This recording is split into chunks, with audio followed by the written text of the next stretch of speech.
I will hold that.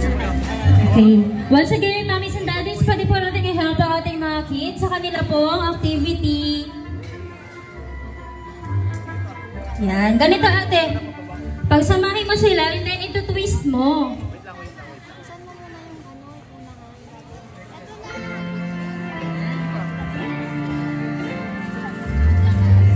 Okay na po ba? Lahat po ba nakakasunod?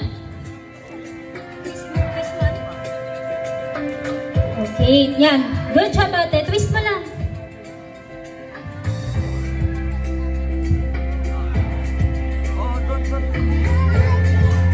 Okay, lahat po na-twist na.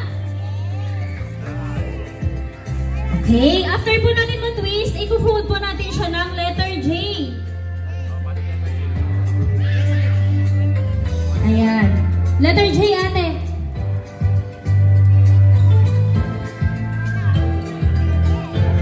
Okay, na-fold na po. After that, isusunod naman natin, ididikit natin yung ribbon. Ribbon po dito sa ibaba ng letter J. Pag ganito po. Ayan. Tanggalin po natin yung white na papel sa likod bago po natin idikit yung ribbon.